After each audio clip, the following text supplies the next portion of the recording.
Welcome to the Podyssey, the podcast that takes you behind the scenes of the greatest little independent cinema on the planet, the Odyssey in St Albans. This podcast is a partnership between the Odyssey Cinema and Mix 92.6 FM, Hertfordshire's local radio station. Thanks for joining us.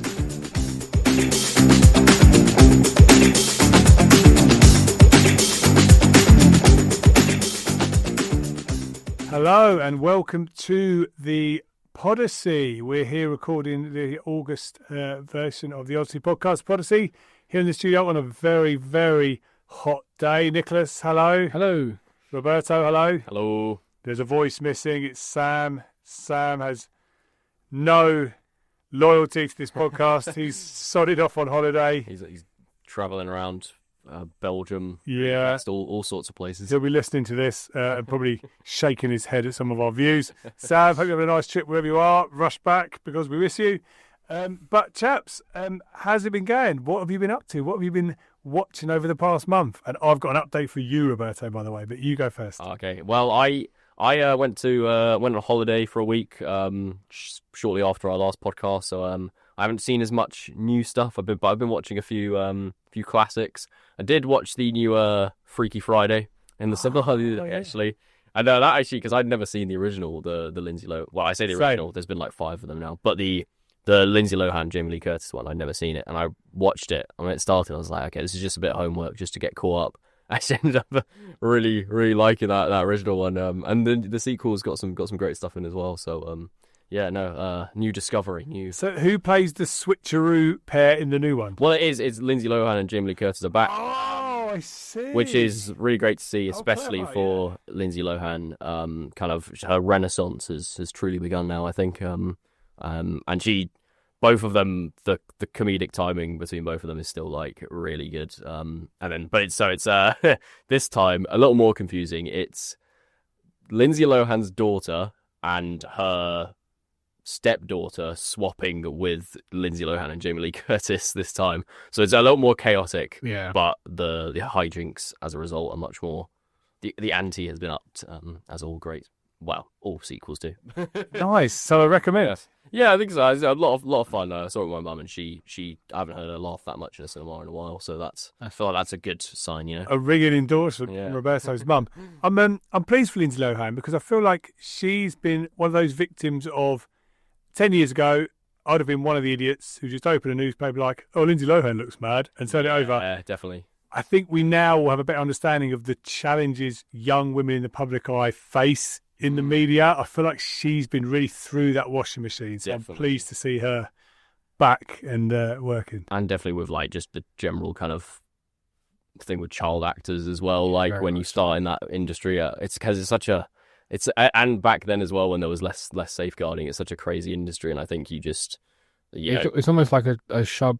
I hate to be this way, but like a subgenre within itself. Now it's like everyone knows that child actors are part of like this club of like, you know, sort of they've had very much successful lives since the beginning, but have sort of gone through so much public scrutiny that you sort of they get a bit forgotten about. Definitely, just, like professionally and probably publicly, and then they get the upsurge, which is the best thing possibly, especially for Lindsay Lohan and even to a point Jamie Lee Curtis, I suppose, is, you know, she's been through a lot. Oh yeah, definitely. She had the Oscar win, but you know, there are certain times when they've been out of the public eye or not on screen, and you sort of wonder like if they'll return. And they make such grand returns that you want to see more of them now. Definitely. Yeah, it must be strange being an actor because obviously we're all going about our business, not thinking about it too much, but actors go really in and out of vogue. So me and Jen watched a thing on Netflix the other day. It's an old programme, right? It's called The Jury. Don't know if I can honestly recommend it. But anyway, a young Gerard Butler appears as a kind of sweet actor in it. Oh, nice. And I was thinking, like, he's back now as the dad in Training Your Dragon and all that. Yeah. I feel like he was one of those who was the guy for a bit. Definitely. Dating Jennifer Aniston, like leading man on films. Kind of disappeared into things like Olympus Has Fallen 4 and stuff like that. Yeah, definitely. Like, he had one of those, but yeah. He was in a film even this year. It was like the second Den of the Thieves film. He did like a second one of that. I remember like seen people on Letterboxd go, look, nobody asked for the sequel, but I'm loving it. Yeah, no, I guess it's tough business, isn't it? It's like it's just depending on whether you're a hot property sometimes. But again, like you said, there's always a lot of especially the early 2000s actors like Josh Hartnett. Yeah, true. He's made a comeback, hasn't he? Yeah, he's there's a renaissance is happening. Brendan Fraser as well. It's all kind of. Oh yeah, he had a bad time of it, I think. Yeah, and he came back and won an Oscar. Yeah, for the whale. Yeah, he's got a new film coming out. I saw this trailer. Yeah, it's like I can't remember. It's called Rental Family. Yes, yeah. It looks good. But yeah, always great to see stuff like that. So Nick, what have you been seeing? Anything that we should be checking out or avoiding? I spend a lot of time at the cinema. A lot of the time now that I'm watching a few things at home. I also did watch for the first time Freaky Friday with Lindsay Lohan and Jamie Lee Curtis. I enjoyed it for what it is. It's very much a throwback classic, and I can understand why it's a gem to a lot of people. Because it did have some more than enough. I actually found myself laugh out loud, definitely, moments in it because they're hijinks. In anticipation to watch the second one, which I haven't yet, but I will eventually. I have watched most of the blockbusters. So I saw Weapons most recently. So excited for this. I was gonna leave it till later. I won't. Okay, we'll talk about it later. But I want to know about this as well. I enjoyed that very much so. And then Superman, Fantastic Four, Jurassic World, The Naked Gun. I've watched the Liam Neeson one. And then the new Liam Neeson remake. Interesting. Which all of them have been great. All of them. I've really enjoyed my time at the cinema this whole summer. I think every single one of these films has had such a unique take in their own genre that it feels like it's a really interesting summer to be at the movies. For real. It's good, isn't it? And funny enough, we'll talk about that in a second. Because we're going to talk about blockbusters and the fact that we've got Jurassic Park is out, Superman is out. We just had Mission Impossible. It feels like but they're making another Spider-Man. It feels like big blockbuster budget, popcorny films are back. Yeah, I can't say what why now is the resurgence more so. I suppose it being summer, that's where you save your big name drop movies. So I'll tell you what, save this to the next part. We'll talk about this. We will, because I've got a theory on this as well. But so some good stuff going on. A Free Friday you can still go and see. Naked Gun you can still go and see, I think. Definitely. Yeah, we've got Naked Gun coming up. Superman's coming up very soon. I think our debut is in a few days' time. And all of it's still pretty much available to come and see at the Odyssey. Lovely stuff. We've said it before. We'll say it again. Cinema is back. Cinema is back. Right, folks. We'll end that there, and we'll go into part two. We're going to be discussing some of these blockbusters, and we've also, in honour of the new Superman film, we've all gone back and had a look at the Christopher Reeves original. Now, okay, don't write in. There's probably a 1950s original with someone else other than that. Yes, but yeah. the most living memory original Superman we could go back and watch, we've had a look at. So that's all to come in part two. Welcome back to part two of the Podyssey. Still minus Sam, who is off gallivanting around Europe somewhere on a train ticket. Sam, we miss you. Come back. Right, chaps. So, we're going to talk a bit about Superman. So we'll get that done first. And we're going to talk a bit about how a lot of old classic kind of blockbusters have returned. So we've got there's a Fantastic Four film. They're making the new Spider-Man I've seen. The new Superman is obviously out. There's a Jurassic Park. Mm-hmm. It's not called Jurassic Park. There's another Jurassic Park. One in the cinemas. Yeah. So, there's a lot going on. But first of all, Superman. What do we think? Nick, you can go first. The film itself is great. It's acted very well by David Corenswet, who plays Superman / Clark Kent. That's a big, not risk, but that's a big responsibility that could go wrong. Yeah, because I've never heard of him. Well, first off, he's been in the industry for a little bit. I've seen him in a few TV shows, and he was recently in Twisters, the sequel that came out. Yeah, I saw that. He was sort of one of the side. Yeah, he was one of the scientists, which I remember seeing him going oh wow, he's gonna be. How I sort of was Mum, he's Superman next, and she was like, what? Yeah, funnily enough, I think he's wearing glasses in Twisters, so it's oh really, the Clark Kent-esque on him. Yeah. And they've got a great cast as well. Rachel Brosnahan who plays Lois Lane, who I saw lovingly in The Marvelous Mrs. Maisel, which is in one of the Amazon shows. And then you also have Nicholas Hoult, Lex Luthor. He's doing well, by the way, Nicholas. Yeah. Something role resurgence. Like I know he's been in it like consistently, but you feel like I haven't seen him in a big movie. But I know he was in The Menu like last year, like that. But last year, he might have been missing for a bit, and then suddenly was like, "I'm back in it now." Yeah, he was in last year. He was in Juror Number 2. He was in that film The Order, and he was in something else last. He was in that mad film, but they've seen it called Renfield. Yes, which is Nicolas Cage. Balmy, but I think I liked it. I'm still not sure, but I think I liked it. Do you know that's directed by the guy who directed Lego Batman? Did you just Is it? bring Lego Batman up to the Odyssey bingo? Yeah, I mean that means that's officially 100% of the time that we mentioned it. I didn't know that. No, I didn't know that. Yeah, okay, I definitely like it. Auteur thing going on with bat related. Right. Deeply related. Yeah, Nicolas Cage's Batman, like fantastic. Dracula. Sorry. Yeah.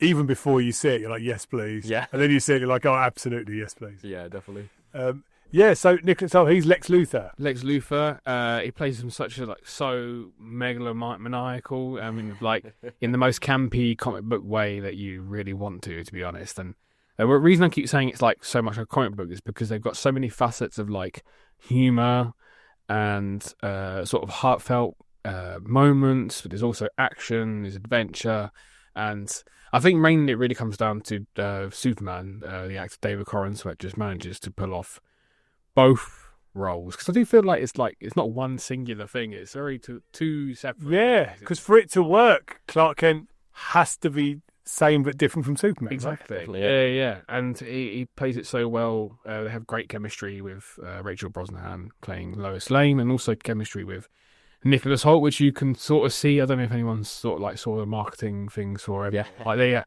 the three of them always look like they're having a great time together just off screen as well. And I think that really counts for something. It proves like, that the relationships seem actually quite real on screen, You've seen it as well for both. Yes, I have. Definitely got to agree with you. I think David Corenswet, similarly to Christopher Reeve, both from Juilliard, which is like the kind of prestigious acting school. Oh, same acting school. Which you think like you'd actually aim for like someone who wouldn't go to like a kind of big prestige, old Shakespearean sort of thing, but it kind of seems to have reworked. And there's a clip that's just come out recently that James Gunn has also spoken about as like being like one of his favorite moments on set. James Gunn being the director, by the way. And it's like there was a bit of a kind of debate with David Corenswet and the director on this one scene, and there's this clip that's showing James Gunn being like really passionate about his directing, and David Corenswet kind of like really taking it on board, and then he goes out and like nails the scene, and it's just everyone's been going like, yeah, just like one of those wholesome. I think it moments does make sense to have a really well trained actor as Superman, because it he kind of has he's anguished by being different. Yeah, and then he's like two people, like Nick said, he's Clark Kent and he's Superman. That's tricky anyway. It's actually a weirdly deep character for what you would imagine is a really superficial character. Do you know what I mean? There's actually a lot going on there. Oh, very much so. Yeah, and I think I'm going to bring it up in the discussion about Superman, but like they are so like different personas, and they are acted so differently but very well that you believe it, like you can understand. Whereas what with Vic, the exact difference. Yeah. Like, put glasses on and you curl your hair a little bit more, but it is really such a different persona and style that it like either the viewer, you're sort of like really impresses you, the acting ability, even though it's not too much of a difference, but you sort of get why Superman like is the way he is with both of those things in tow, because as Clark, he's sort of like, well, that's the thing as well. We're in the movie. It's very much like Lois knows that Clark is his new one, Superman. So it's sort of exploring. Oh, so in this one, so Lois Lane knows. Yeah. Yeah. Okay. Yeah. Right. Yeah. And doesn't really describe how long they've been together, but they are together. Sort of like on and off in a way. And I think that's just that's sort of explored as well, like due to the fact that he's a hero and he has to go and save the world first. Like that's because that's what he's known. And that's really like a great part of that whole film is just like exploring the duality of that while also being like one of the greatest heroes on earth. Like it's a great movie. Yeah. I recommend it. Okay, so good. So we, as Nicholas alluded to there, we are going to chat a bit about the Christopher Reeve Superman shortly because we've all had a watch along of that. But first of all, yeah, we were just going to talk more generally about there's a lot of these big budget, big make or break popcorn, get people in the cinema films coming out, right? Mm-hmm. So we've got Superman, we've had Jurassic World. I think you've both seen now, yeah. Sorry. Roberto, what did you make of that? I'm keen to see it. Yeah, I wasn't. So, do you know what's funny? I haven't seen the original Jurassic Park for like eons now. So I like keep seeing all these new ones. As someone who was like, so I remember watching the first Jurassic World when it came out, and I remember like quite enjoying it. But then I remember that second one came out, and I was like, oh, this is not it, Chief. And then that third one came out, and I was like, this is. I remember watching. Maybe I don't even like. Good. Don't even diss the third one. The third one, Jurassic World Dominion. No, it was about Jurassic World. I thought you had Jurassic Parks. Yeah, so the third of both. I get you about the world. The third of trilogy. both blocks. Yeah, not great. Definitely weak. But even this Jurassic World Dominion's like this crazy thing of like, there's like this scene where I think we were talking, me and my, we're talking about it with one of my colleagues the other day. There's a scene where like Chris Pratt's on a motorcycle in like Venice being chased by a raptor, which should be like, oh my god, and I just remember watching it going like, I don't care. I literally could not bring myself to care. There's something, isn't there, about these films? So we'll get on to the new one in a minute, but there is something about these films where like, what's the phrase? I'm going to mangle this phrase, but you know, like absence makes the heart grow fonder. Familiarity breeds contempt, kind of thing. I thought the first Jurassic Park was amazing. I thought the second one was amazing. I think probably quite enjoyed the third one just because it had been a while. And then they started rolling out, and an unthinkable thing happened a few years ago where I didn't really know which Jurassic Park people were talking about, and maybe even if I'd missed one. Do you know what I mean? Like they were such massive events, and then a few came along in a kind of 3 or 4 year bit. They all had Chris Pratt kind of easy doing after. And it's like, and I sort of stopped caring about it, but also they became, I don't know, they definitely lost their specialness, which isn't a word. So has that come back a bit in this one? I would definitely say this one's the best of. I feel like this was better than this new crop. Yeah, I thought it was better than all three of those Chris Pratt ones, to be honest. I think because it kind of it does away with like the exposition. It kind of like there's still exposition, but like it really kind of it's a pretty lean, like, you know, they set up the characters, they go, and then there's like quite a few dinosaur. And it still is slightly attached to Jurassic World Dominion as well. Yeah, like, set in the future. So give us the premise, in as much as, you know, no spoilers, but like what's going on in this new one? I mean, there's dinosaurs, there's an island, we know this. It's funny, and I was trying to figure out if this was an intentional choice. What you just said about them kind of oversaturating the series. In this one, people have gotten bored of dinosaurs like being all over the world now. Like they're like, we don't really care anymore, and dinosaurs have started to die out because the climate, like all these places they're in, just like kind of doesn't facilitate them. So they've all kind of now moved to close to the equator where they need to go to get kind of research for. Yeah. They need to get like samples from some of these dinosaurs for like medicines and cures for this company. Which I think that was one of the good things about it, was this kind of they kind of explore, you know, doing something for a corp.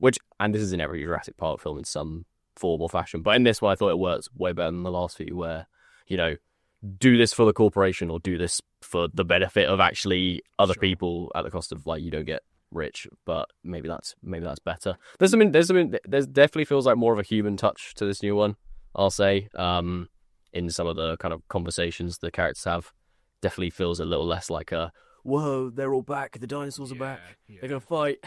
Good dinosaur action though, because normally even the bad ones come up with something brand new, like normally. Yeah, I'd say Gareth Edwards, you could tell he's like put his stamp on it a bit with the action. You know, he's good at large scale set pieces. And I think, like, you know, getting him as a director is a good move. I think that will actually feed into what I'm going to talk about with recent blockbusters and why I think there's more of a resurgence of them.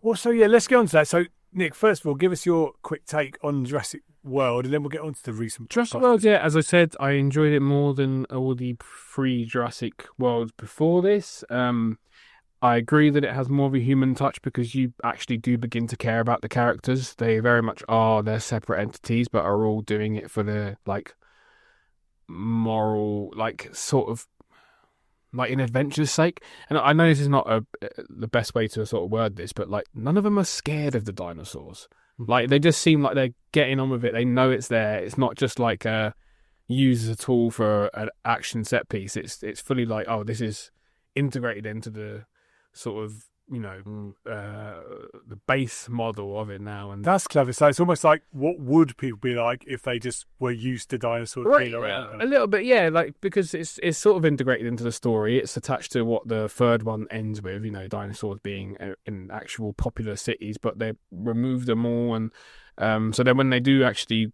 decide to visit the dinosaurs for medical purposes, it's more of a bit like an actual like a treat. Do you know what I mean? Like That's him with Jonathan Bailey, yeah, who is the highlight of the film. I would actually say he's like, I nearly cried at that moment. he's really good in it. He like really sells you on the fact that he like loves dinosaurs and Yeah, is like doing it for the sake of the world. Yeah, and his flute solo. yeah. I like that. I especially like that part where he was like telling Rupert Friend, like, you know, we messed up the planet and the planet will like throw us off when it like gets tired of us. So I thought I was like, I know, I like it. I like when films kind of confront, you know, human activity as a negative. Sometimes, yeah, it kind of adds. And he had the right director for it as well, considering he directed Gareth Edwards previously directed like Rogue One and The Creator, and he also did Godzilla as well. So he's had his fair share of like monster representation. He's working in all the big sci-fi franchises. Rogue One is a great film, by the way. Yeah, I need to rewatch. I haven't seen it since it came out, but So Jurassic Park, worth having a look. I'm definitely going to see it because I've watched all of them so far. I enjoyed all of them, even though I didn't like that much. Just before we leave Jurassic Park, Scarlett Johansson good? yes, Yeah. and Nice. she's wanting to do this for ages. Yeah, I'm so pleased I read that. Like, And you could feel that. You could actually sort of feel that on screen. Like, I'm not going to say that she wasn't good as a Black Widow or interesting, but it was definitely more of a human feel to the character than anything else. Yeah, she's wanted to do it for a while. Kind of. that's so true. You don't often see her just playing a normal person. Do you know what I mean? She's always quite aloof or different or removed. You don't normally see her just being a normal fan. So yeah, that's interesting. She's just made her the highest grossing female action star, right? Something like that. Oh really? Yes, I think Yeah. the film, yeah. This new one. Friend. Good for her. Well, Scarlett, I know you're a listener. Congratulations. So Roberto, you say you've got a theory on why Blockbuster returned. I think so. I think remember we kind of had a similar conversation last year about like the summer Blockbuster kind of making its comeback. But then I think I remember like last year kind of getting through the year and going, actually, I don't know, that was not as I think so. Okay, so let's start this off in chronological order, as it were. I think we got Barbenheimer in 2023, right? Yeah. And prove that people would go to the cinema. Prove that people would go to cinema after streaming definitely kind of took over after, you know, the pandemic. But also I think maybe what we're seeing the impact of now as well from that is I think studios have realised you can give a director with a big voice, a creative voice, a massive film like that, and you can be both commercially and critically successful because of that voice. I think, you know, Oppenheimer was a Nolan film through and through. You know, it had all of its trappings, whether you like them or not.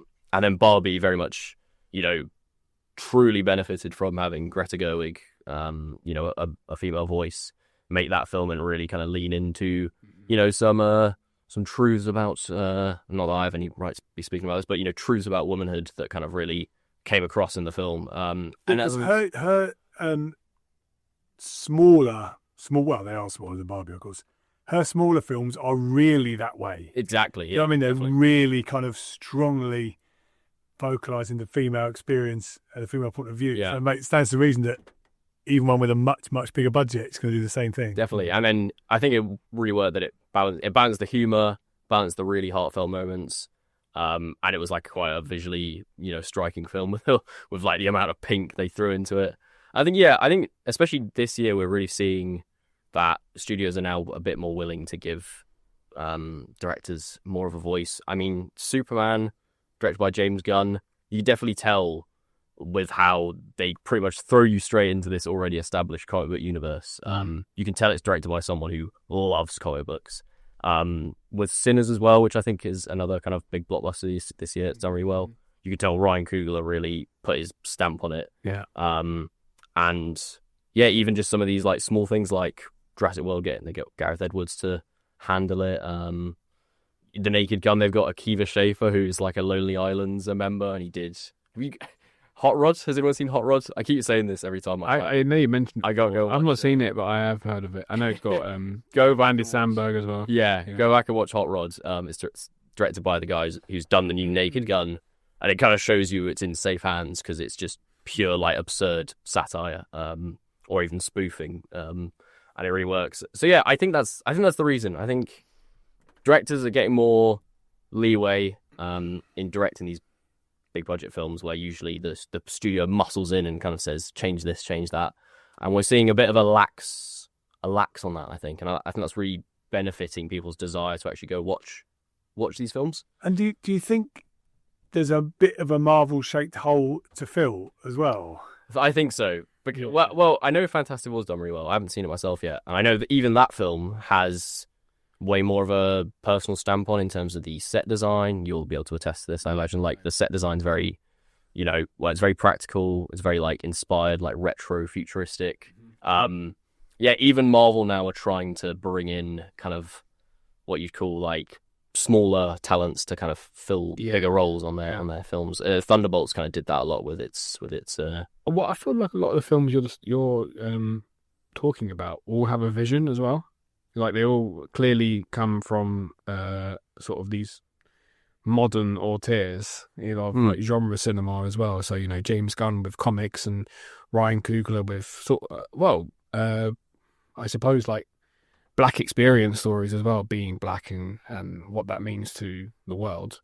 And I think all of them. I also don't necessarily agree that obviously your Superman, your Fantastic Four have big budgets, but I think Sinners was like a massively budgeted movie as far as I was aware. Maybe not relatively, but I think like it kind of still over $100 million. Yeah, exactly. Yeah. I mean that's the thing with film. Like I remember in 2023 that like Indiana Jones bombed, The Flash bombed, and they were like, "Why are these massive films bombing?" And it was like because your budget was like, $500 million, right. And nobody's seen Indiana Jones in years. Yeah, and the Flash. It's all right. You give yourself almost an impossible number to recoup there. Yeah, and then the Flash was like, I mean, the Flash was admittedly hit with like many, the Ezra Miller controversy, clearly aping No Way Home's success, and then also just some of the CGI in that film was evidently from trailers like not very good.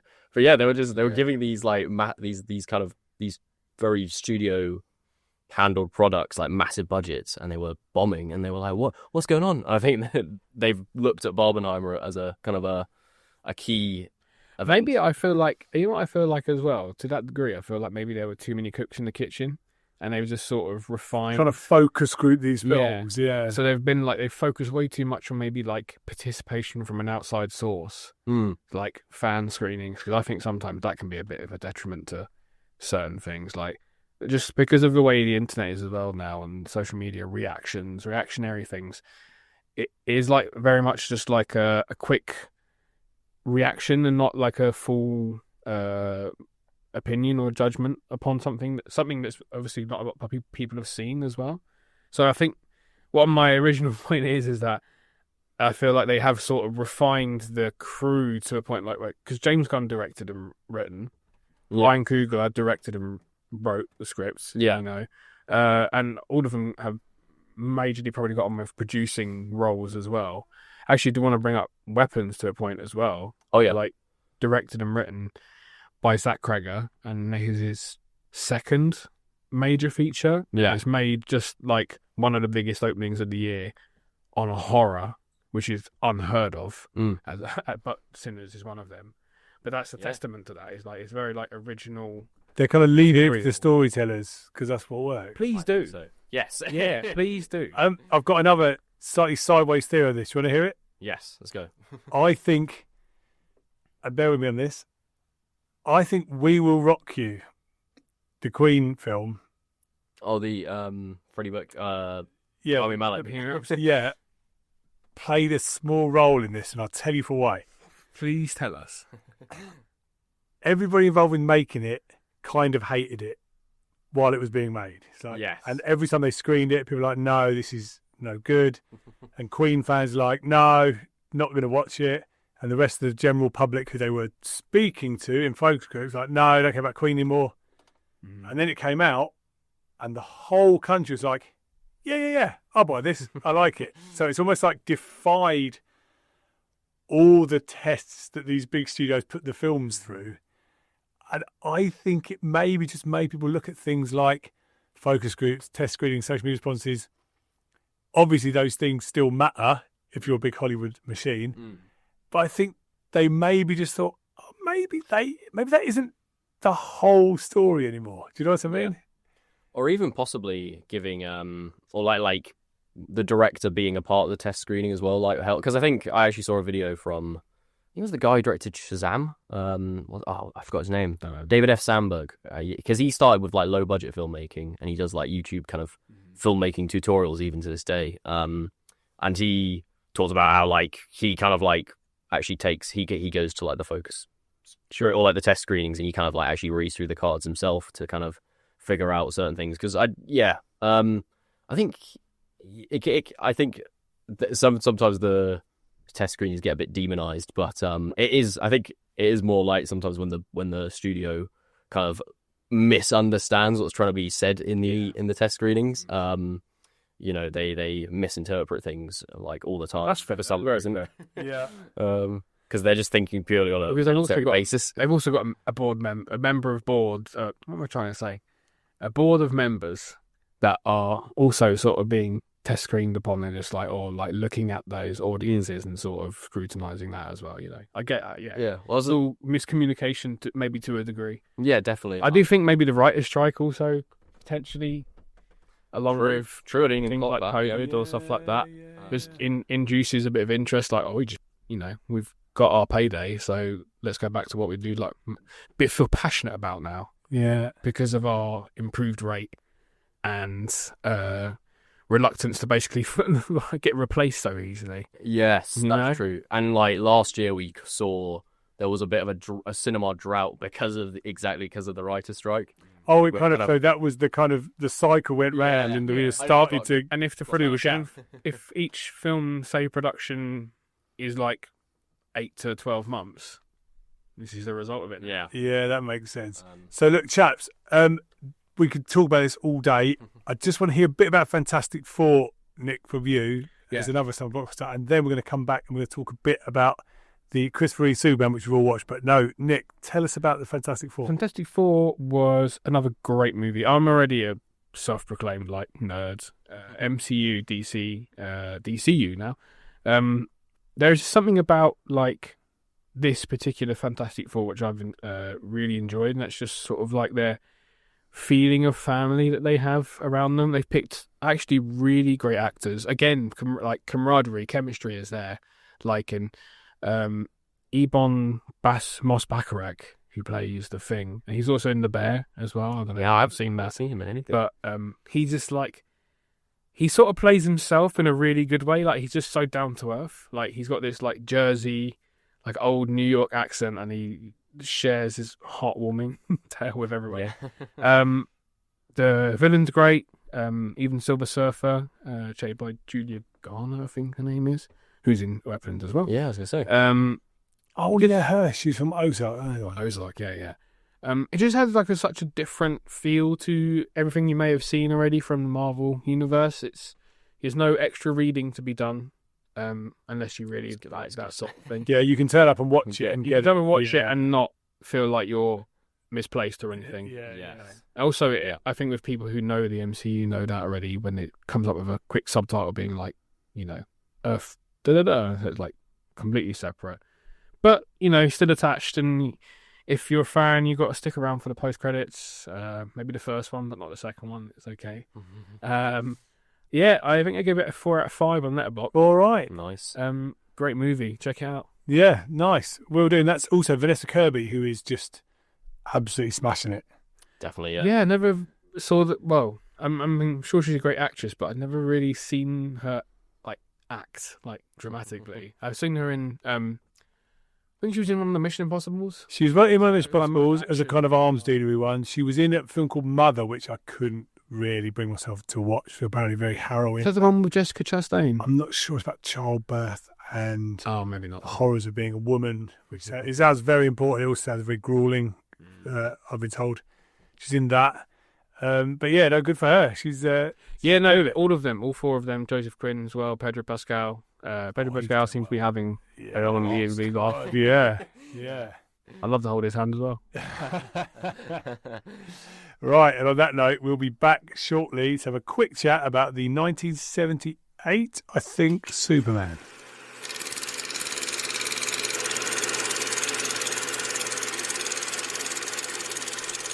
Welcome back to the August edition of the Podyssey. We're in a very hot studio here.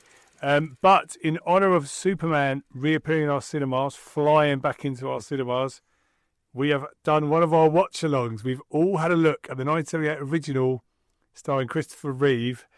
And I've got to say, I'm going to dive in. Go. I really enjoyed it. I really I loved enjoyed it. It's kind of...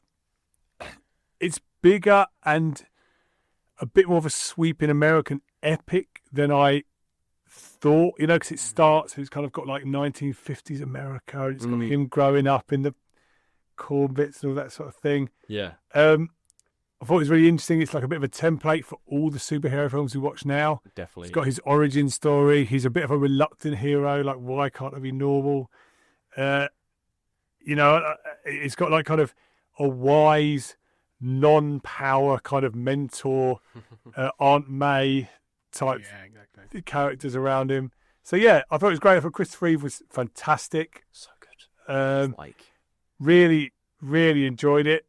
What did we think of it, Nick? Let's go to you Have first. you seen it before, and have you seen it? I've watched it twice this year. I watched it for the first time in February, as almost as like to prepare myself for this new one. I actually seen half of it beforehand, but like the DVD I had like was scratched. I couldn't watch the rest. I meant to like finally watch the rest of it, but I finally got around to it this year in February. And then when we said we're going to rewatch it, I was like happily, because I love it. It's like one of my new favorite like kind of It's great. discoveries. I had watched it, but it would have been like when I was a kid at maybe like Mark Hawkins' 10th birthday party kind of thing. Remember thinking it was wicked, but probably spent half the film in his garden running around pretending to be Superman. Yeah. But Yeah, I really enjoyed it as well, actually. It's my first time ever watching it. And I'm quite ashamed that I'd never got to see it before now, because it is one of the greatest superhero origin movies to come out of Hollywood ever. and it's really. brilliant, right? Yeah. It's really, really well done. I think I actually sort of had low expectations I think I did. because Wrongly. of the period of time that it's, that sort of Hollywood. I couldn't imagine some of the action even working, but there's nothing really, there's no strings attached. So you can't see them. I think what everyone remembers, is like the kind of composite of him flying around, and that's kind of usually what everyone brings up. But like, there's still tons of like you said, there's tons of scenes of him actually being like kind of flown around on strings, and they're very like well hidden, and there's also just tons of like practical miniatures. Like the whole Krypton scene is like all miniatures, and like kind of the set design is like really immaculate in that like kind of old Hollywood way. So let's mention Krypton. Marlon Brando appears as Superman's dad Yes. for, let's say, 10 minutes. 10 minutes. Gets top billing. An unreal amount of money, £4 million in those days. Yes. For that. It was absolutely crazy. And that's another thing I was going to mention, actually. I've been hanging around with you lot too much. I've started to notice things about films that really no normal people should notice. I thought this film was quite brave because everyone's taking their kids to see it. It's a blockbuster. It's Superman. It doesn't really start to be Superman for at least, like, I'm going to say an hour. It's an hour, yeah. Like you've got all the stuff on his planet, and then you got him growing up. I thought that takes 20 minutes or so. The Krypton stuff. There's so much bits that aren't Superman doing stuff. We also with Terrence Stamp that doesn't come back through the whole movie, so which I know will come back later. Yeah, still haven't seen the second or third, but I know they come back later. And he doesn't. He dons a costume straight out of Krypton as well. Like he just flies out of there as Superman. From the Fortress of Solitude, from the Fortress of Solitude. Sorry, not Krypton. No, it's like about an hour. Yeah, there's about an hour of the origin, and then you get that awesome shot of him like standing in the middle of the Fortress of Solitude, and you like again practical, like fully practical him on the screen, like flies off screen, and then it cuts straight into like 70s kind of gritty New York after like this hour of like kind of myth making, which still to this day racks my brain how they clearly got like helicopter shots of New York and they've put the footage. They must have, because if it was 35mm film, literally just gone with scissors and cut round his whole body. It's so impressive. I don't know how, honestly, I don't know. Or they like interlaid it and filmed them at the same time. So it doesn't look naff at all. I don't think so. There's this awesome shot where he it's quite iconic where he's like just visited Lois Lane at her apartment, which by the way I want to get to because like that's a great scene. He like flies off and then the camera pans around to like her door and then Christopher Reeve as Clark Kent walks in. That's right. It's still like really really holds up. Like, and he's still a bit like dishevelled, like he's got his glasses down there. Yeah, exactly. So here's a thing then. I was trying to work out all the way through the film. If you're Superman / Clark Kent, because they're one and the same, yes, I was a bit frustrated on his behalf that he can't just tell Lois Lane he's Superman. But then maybe that doesn't matter because he's Superman. She figures it out though. She does. She does figure it out, and I think that's what's great as well. Is because not relying on the fact that she has to be told. She's figured it out for herself. She's a great character, by the way. That's, again, for 70s, probably a bit more forward thinking. You're so right. We've talked in a few of our watch-alongs. Often the big. Massive elephant in the room. Also happens with the cops. In the yeah. Loads yourself down. Yeah. Yes. Okay. I have to give her a chest compression. Yeah. Okay. So there's a big plus and a big minus to the Superman film. So what we're talking about here, listeners, is you notice crazy sexism in some of these early films. We saw it in Days of Thunder. Like none of us could quite believe it. That was wild. That it was way through at the time. Big plus for this Superman, Lois Lane is probably got the most gumption of all the characters. She's one of the strongest characters. She's no Wally. She's absolutely headstrong, brilliant, sort of pioneering character. But the thing it does have is that mad thing where coming soon to try and distract the army while they nick a kind of nuclear weapon. Right. They have a kind of 70s sexy woman. Generic blonde lady, test marker as Lex Luthor's hench lady. She's in the road, fainted, and the kind of joke / distraction is, I have to give her mouth to mouth and give her a chest massage. Chest massage. That's how they aimed it. Yeah, it is unreal when you watch it. Like you can't believe it got let through.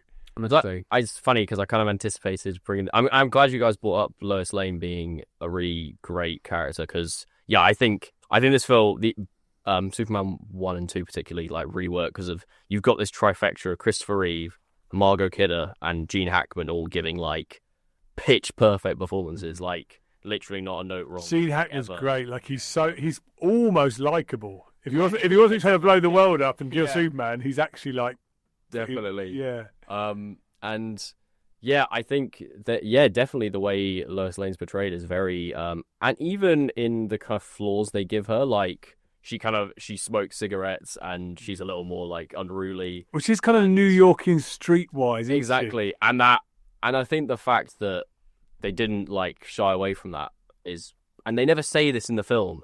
It kind of shows you because that's the reason Christopher. That's why he loves her because she's human. She's like so undeniably human, and that is the reason. Yeah, Superman that's interesting because he's kind of perfect. Right? Yeah, that is like kind of the ultimate kind of signifier of Superman's love of humanity and all of its, all of its flaws. Yeah, I like that. And just that whole interview scene. And then so here's another interesting thing. So that interview scene is awesome because the chemistry is amazing.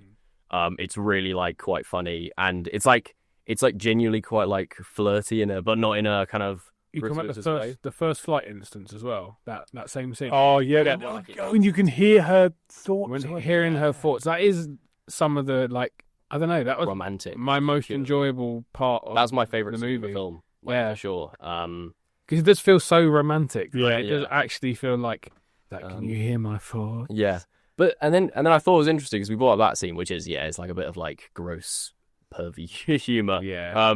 But I think I was saying this because I actually watched this with Sam because he was wanting to join us on the podcast, but time got lazy, too lazy. Yeah. Well, we watched it together, and I said to Sam like, the fact that Lois Lane is clearly very enamored by Superman, and the fact that because Miss Tessmacher gets her redemption by saving him later on. Correct. Yes. She takes the opportunity to kiss him. And he's like, why'd you do that? And she's like, well, I didn't think you'd let me later. And I was like to Sam, is it also quite progressive in that they've made him an object of desire in that sense as well? Like, because I don't think they don't really make James Bond like that. No, he's in charge. He's not saying, why did you kiss me? He's like slapping women about and all exactly, yeah. So like making Superman kind of a kind of object of female desire in that way, is that kind of quite or it might not be, like, I'm sure someone could be like, but it doesn't feel I understand. Yeah, I don't get what you mean. It doesn't feel like the way they portray Superman is like kind of a power fantasy. It's actually like a proper. This is what you should. This is where the acting comes in, right? So this is Christopher Reeve because Superman is kind of all powerful, flies, fights everybody, saves the world. He's actually a really innocent character, isn't he? Yeah. So in some ways, like, he's the opposite of like an alpha male type swaggering about figure. Like, he's quite, I don't know, like the women are very much in charge of Superman. Yeah, definitely. I think it's interesting as well, like how, because we've talked about how different he makes Clark Kent, which is amazing. And there's that shot of him where he kind of feels like he's going to reveal to Lois Lane, where he takes his glasses off. Amazing. His posture just completely changes, and you just see the character transition. And by the way, it's funny you mention, why doesn't he just tell her? Superman 2 is practically all about like his relationship and like the sacrifice he has to make in being Superman, I suppose. The more conflicting side of the hero. Definitely. There's his performance is just so good. It's brilliant. That's the bottom line. So, right, chaps, we're nearly running out of time. I want to give you some quick facts found out about Superman, just because it's very rare that I know facts that you pair don't. You will probably know these. They are all from Google, but I want to drop these facts on you, and then we'll come back to any closing thoughts on Superman. Right, so here's one. Sylvester Stallone originally slated for the part. Yes. Can't imagine it would have not been the same film at all. I don't know if you heard this as well. I heard someone say Marlon Brando kind of vetoed him because at the time, interesting, because of I think it was Rocky, people were comparing Sylvester Stallone to Brando. They were saying like, oh, he's the new Brando. Apparently, Marlon Brando was like notoriously petty and was like, "Don't." You can't have in this film in case he's better than me. Yeah, I think I agree with Brando there. You're making wrong reasons. Here we are. Ultimately, right decision. I think we got the most perfect actor possible. Lois. Yeah. Mate, this is a bit of a lame fact. Most expensive film ever made at that point. Yeah, cost $55 million, but made $300 million in the 70s. That's crazy. The box office. Like nearly $1 billion, I bet. And the other thing I was going to say, I mean, is this a fact? We're scraping the barrel here, but I thought this was quite interesting. So the young Superman is played by a guy called Jeff East.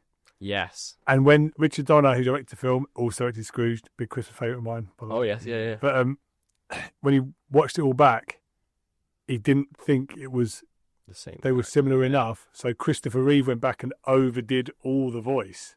Yeah. So poor old, what was his name again? Poor old Jeff East, brings his mum dad to the premiere. It's not his voice. Christopher Reeve has gone over his dialogue. That is a bit of that's a damn shame. Yeah, it is. But it does sort of make it. But yeah, great film. Final thoughts on it? I thought it was excellent. It's one of my new favourite, like this, and I have also watched. I've watched Superman 2, and I also watched Superman 2, the Richard Donner cut. Because I don't know if you guys knew this. They shot, and this is the reason Zod doesn't come back. Yeah. They shot Superman 1 and 2 back to back. I did know this. Yeah, they cut. Which is crazy unusual for like that time. It's like the first almost like So that was my phone going off. Sorry.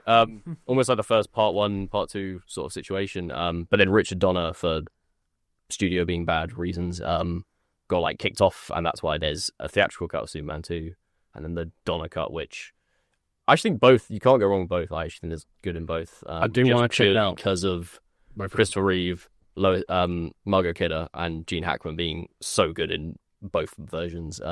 This is like a new favorite discovery of mine. I love like old campy superhero films, Spider-Man, the Tim Burton Batman, and this just fits right alongside those for me. I'm so glad. I watched it twice this year already. I'll probably watch it again at some point. I love it. I look forward to seeing the second and third if I can, because quite difficult to find on without even renting it. But it just makes you want to watch more of that sort of period of like films, because it now, like, I had again sort of low expectations, like I was saying, but I feel like this is where it like originated from, and it shouldn't really downplay that. Yeah, and also I guess it stands to reason you sort of, I don't mean you, I mean anyone, you have a bit of a thing of like older stuff's not going to be as good as stuff from now, film wise. I sort of think that. I always, just instinctively, it's not based on anything. I just sort of assume it. Yeah. But then actually, if Superman's got a kind of peer, it's a bit like Jaws, like Jaws, old special effects, sure, old film. But if you watch it, it's just most effective, incredible, dynamite. I feel like Superman more belongs in that gang than it does in a sort of like slightly rubbisher version of Superman. Oh yeah, definitely. DVD bin or something. Yeah. No, right. Yeah, I think it was masterful for what it is. It's a great film. Well done to everybody involved. If you're still alive, right? That has taken us a long time, but rightly so, because it was such a good watch along.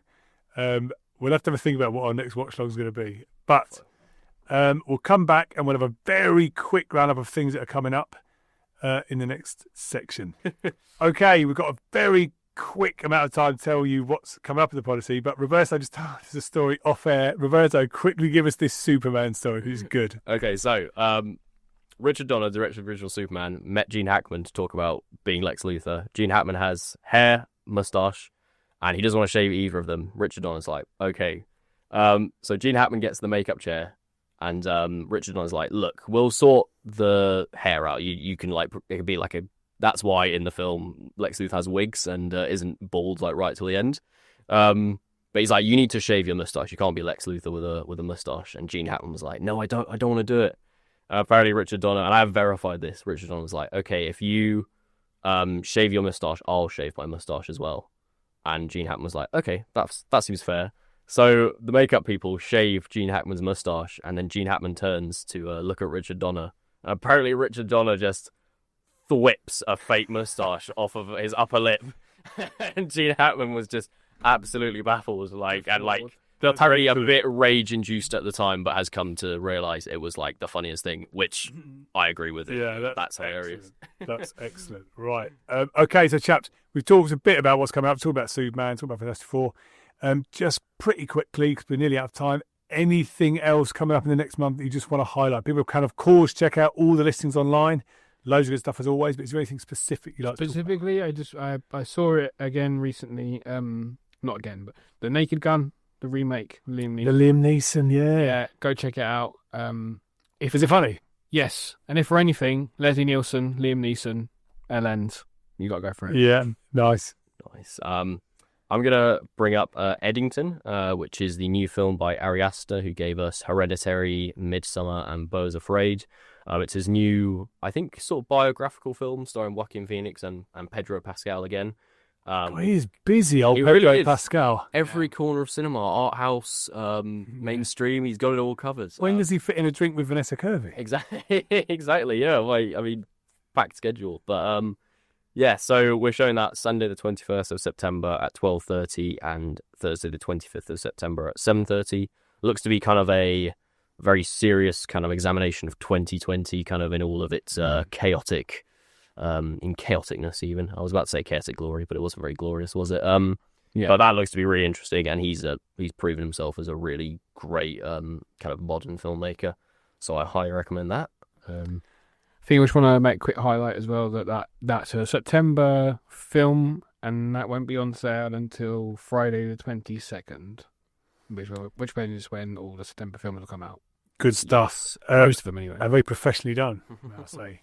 So yeah, loads of good stuff to look out for. So Superman, well worth a look. Naked Gun, well worth a look. Jurassic Park, well worth a look. Weapons as well. Weapons, well worth a look. 4th of August. There you go. Loads of good stuff coming up. Chaps, thoroughly enjoyed that.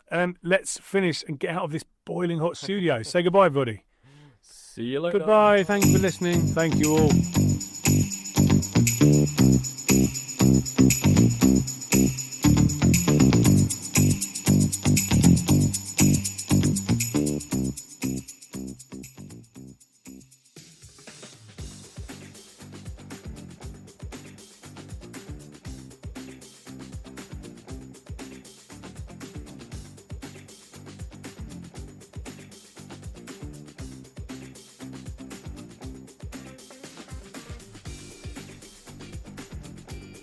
Thanks for listening.